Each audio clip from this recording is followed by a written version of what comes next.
Hello আসসালামু আলাইকুম guys, আশা করি তোমরা সবাই ভালো আছো। তো ক্লাস 7 এর 2.2 অনুশীলনীর আমাদের হচ্ছে অনুশীলনীর 1 থেকে 9 এটা অঙ্ক শেষ হয়েছিল। তো আজকে আমরা করব হচ্ছে 9 থেকে 13, তারপরে আবার 14 থেকে 16 এই পর্যন্ত আমরা আজকে দুইটা প্যাটার্নের মাধ্যমে আমরা কি 2.2 অনুশীলনী শেষ করার চেষ্টা করব। তো আজকে আমরা শুরু করি।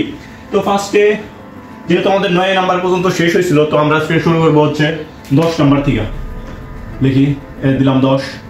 আচ্ছা 10 নম্বরে কি দেওয়া আছে দেখো, 10 নম্বরে দেওয়া আছে একটি গাড়ির বিক্রয় মূল্যের গাড়িটির বিক্রয় মূল্যের 4/5 অংশের সমান এবং শতকরা কত লাভ পাওয়া যাবে। শতকরা মানে কত? 100। আচ্ছা তাহলে গাড়িটির ক্রয় মূল্য কত? মনে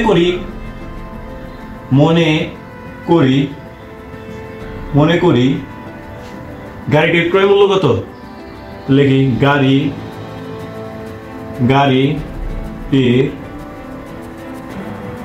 গাড়িটির ক্রয় মূল্য 100 কি? গাড়িটির ক্রয় মূল্য কত? 100 টাকা।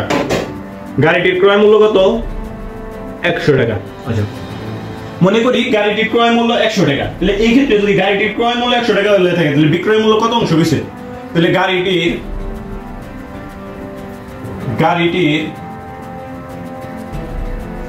বিক্রয় মূল্য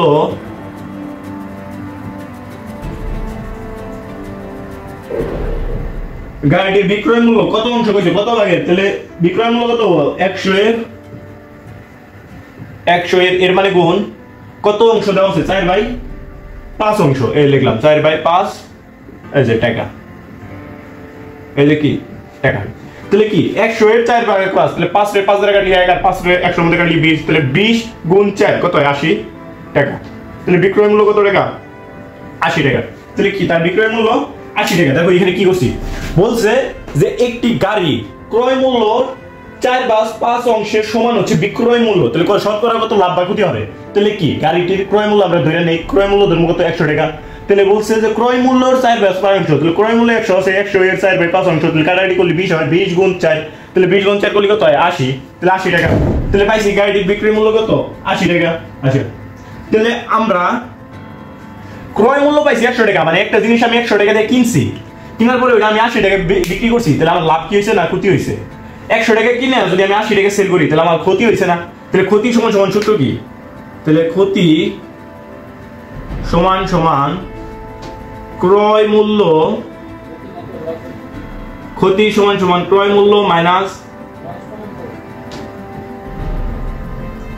বিক্রয় মূল্য। তো ক্রয় মূল্য কত দেওয়া আছে? ক্রয় মূল্য দেওয়া আছে 100, এই লিখলাম 100, মাইনাস আছে মাইনাস, বিক্রয় মূল্য কত দেওয়া আছে? 80, লিখলাম 80। ক্রয় মূল্য 100 মান দেওয়া আছে 100 লিখছি, মাইনাস আছে মাইনাস দিছি, বিক্রয় মূল্য 80 মান দেওয়া আছে 80 লিখছি। তাহলে 100 থেকে 80 গেলে থাকে কত? 20। 100 থেকে 80 গেলে থাকে কত? 20। তাহলে এই 20টাই কি? ক্ষতি। তাহলে সুতরাং ক্ষতি সমান সমান 20%। ক্ষতি সমান সমান 20%। এটাই কি আমাদের অ্যানসার। আশা করি আমরা বুঝছো। তো আমাদের এখন 10 নাম্বার শেষ, এখন আমরা করব হচ্ছে 11 নম্বর অঙ্ক। আমরা এখন করবো হচ্ছে 11 নম্বর অঙ্ক।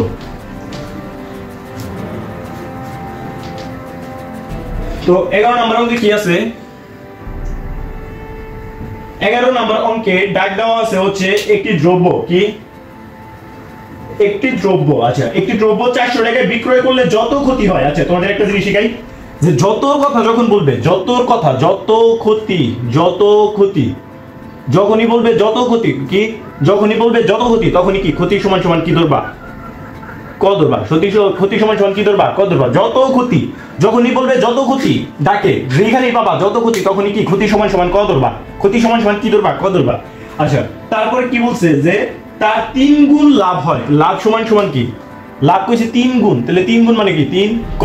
যদি বলতো 10 গুণ, তাহলে লাভ সমান সমান 10 গুণ কি লিখতাম? 10 ক। যদি কইতো হচ্ছে লাভ হলো 100 গুণ, তাহলে কি লিখতাম? 100 ক। তারপরে যদি ধর কইতো হলো 1000, ধরো 10,000, লাভ কইলো 10,000, তাহলে লাভ কি লিখতাম? লাভ 10,000 গুণ লিখতাম, তো 10,000 ক।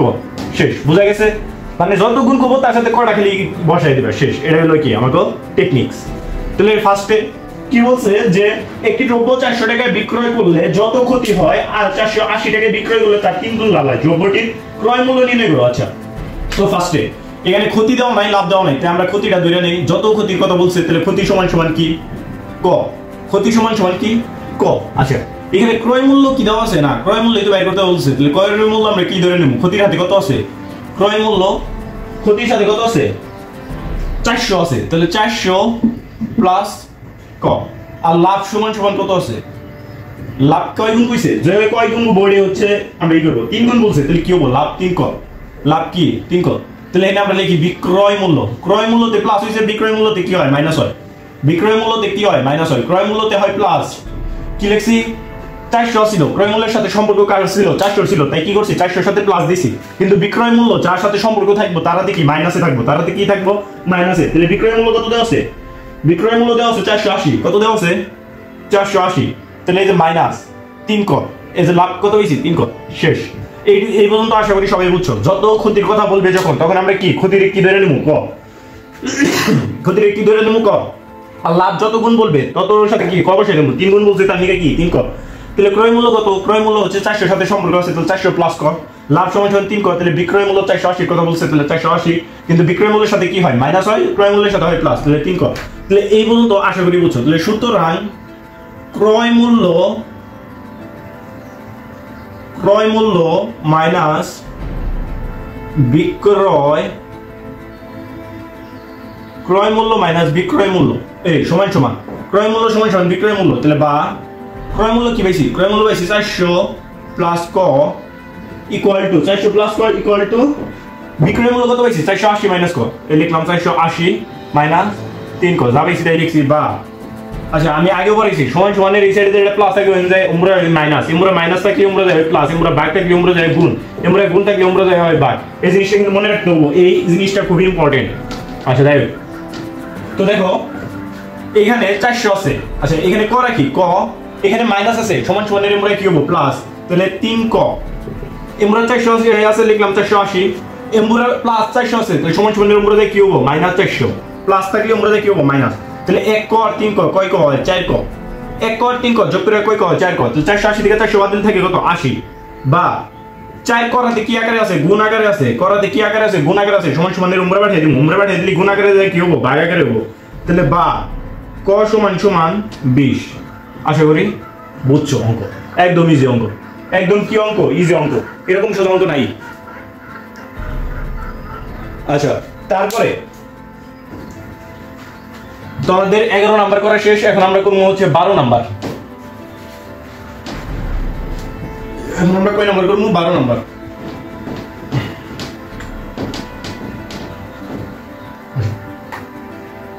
12 নম্বরে কি আছে, 12 নম্বরে আছে একটি ঘড়ি 625 টাকায় বিক্রয় করলে 10% ক্ষতি হয়, 10% ক্ষতি হয়, কত টাকায় বিক্রয় করলে 10% লাভ হতো। আচ্ছা এখানে কি আমরা ঘড়ির হচ্ছে কয় নাম্বার করতেছি জানি আমরা 12 নাম্বার। আচ্ছা আমরা কি এখানে ঘড়িটির ক্রয় মূল্য জানি না, তাহলে ধরে নেই মনে করি ক্রয় মূল্য, ঘড়িটির ক্রয় মূল্য, আচ্ছা ঘড়িটি লিখি নাই লিখে দিই। আচ্ছা ক্রয় মূল্য সমান সমান 100 টাকা, কয় টাকা মনে করি ক্রয় মূল্য 100 টাকা। আচ্ছা তাহলে ক্রয় মূল্য 100 টাকা হলে 10% লাভে, 10% লাভে না 10% ক্ষতিতে, সরি ক্ষতিতে হইলে জানি কি হয়, লাভে হইলে জানি কি হয়, লাভে হইলে প্লাস, ক্ষতিতে হইলে কি মাইনাস, ক্ষতিতে।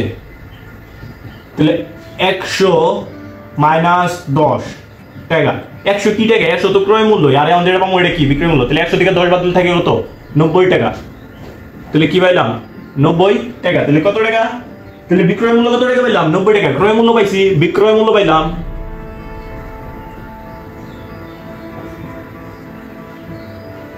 ক্রয় মূল্য পাইছি, বিক্রয় মূল্য পাইছি, কি পাইছি ক্রয় মূল্য পাইছি, বিক্রয় মূল্য পাইছি। তাহলে আরেকটা জিনিস 10% লাভে তাহলে কি হবো, ক্ষতিতে হইলে মাইনাস হয়, লাভে হইলে কি প্লাস, লাভে 100 প্লাস 10 টাকা ইকুয়াল টু 110 টাকা। এটা কি 10% লাভে বিক্রয় মূল্য, 10% লাভের বিক্রয় মূল্য, 10% লাভের বিক্রয় মূল্য। আচ্ছা তাহলে কি আমাদের কি বের করতে বলছে, যে বিক্রয় মূল্য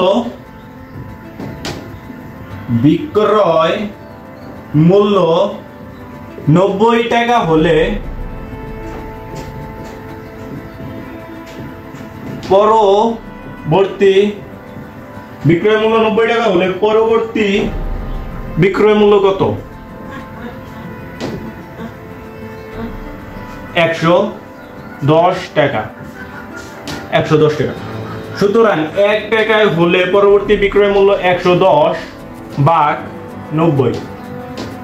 সুতরাং কত টাকায় বলছে? 625 টাকায়। তাহলে 625 টাকায় বিক্রয় মূল্য তাহলে 110 এর সাথে 625 গুণ ভাগ 90। তাহলে 110 এর সাথে যদি আমরা 625 করি তাহলে 10 দ্বারা কাটলে 9 আর এনে কয় 11। আবার 9 এর যদি আমরা 625 এর মধ্যে কাটি তাহলে হয়, আচ্ছা এর উত্তর আসে এরকম 6 8 7 5 বাই 9 টাকা। এটাই কি আমাদের অ্যান্সার। আশা করি সব বুঝছো। তো আজকের ক্লাসটা এই পর্যন্তই। নেক্সট ক্লাসে আমাদের ক্লাস 7 এর 2.2 অনুশীলন নিয়ে একদম শেষ হয়ে যাবে।